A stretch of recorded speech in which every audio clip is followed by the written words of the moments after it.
It's 3 o'clock and I set up here this cute little spot. And I thought I would go through some hammock stuff. I got a comment about specifics for different kinds of hammock setup. As you can see, I'm using my trekking poles to create a little porch, which just means that on this, it's the right side and it is uplifted a little bit to give me more space, more air. It's hot out here and it still protects me from the rain. Additionally, the longer the line back here, the guy line, the more space I'll have, the wider the pitch will be. So if it's going to rain, I will probably shorten this length, maybe even bring the tarp down a little bit so that the ends of the tarp are closer to the ground. See, there's quite a bit of room here. Right now it's giving me a lot of airflow, but maybe not so much protection if it gets windy and rainy. You will notice from out here that I am closer to the left tree than I am the right. And that is because there is a tree in the middle and I wanted room for my tarp. So the buckle system, the suspension system that I have allows me to do that. It's called a beetle buckle. It's from Dutchware. And it allows me to slide this, get closer to that tree, or pull it down and shift the hammock from side to side. This is a 15-foot strap. When it touches the ground, I like to just thread it in through here to keep it off the ground.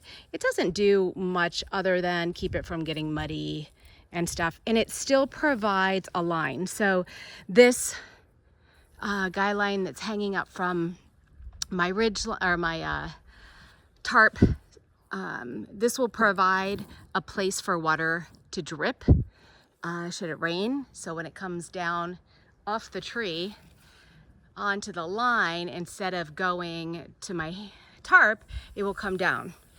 And similarly, the suspension will come, the water will come down here, and then it will drip down.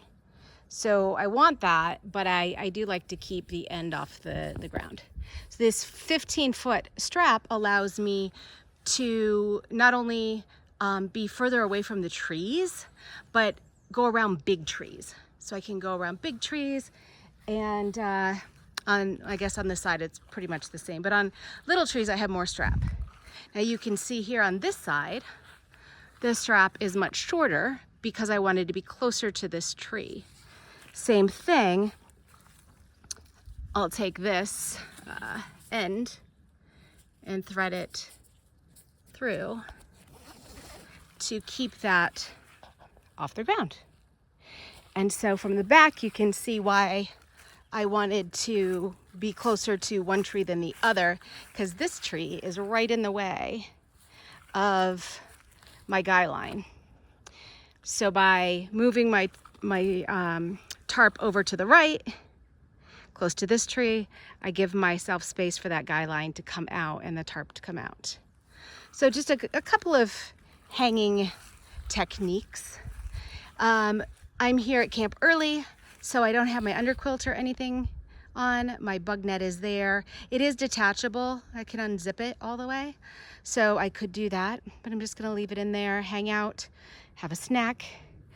And once I put some other things on, I'll show you. Oh, I'll show you these now. This is a modification I did. So I took some shot cord on the corner of this door and a mitten clip, clipped the two doors together. I can undo this and close the doors, and I'll show you that when I do, but right now I need some airflow. Now that it's starting to rain, I have the doors shut. So as you can see, especially here is easier. I have set up my trekking pole and wrapped these shot cords around the pole to close the doors in a little bit. Later on, I will bring in the corners of my, with my guy lines, bring them in closer and drop the tarp lower to the ground to keep out the wind.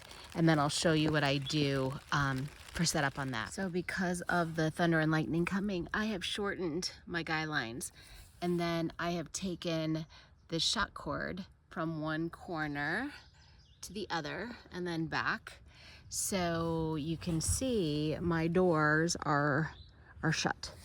So they're shut on both sides, and that really encloses me in here and keeps me protected from the rain.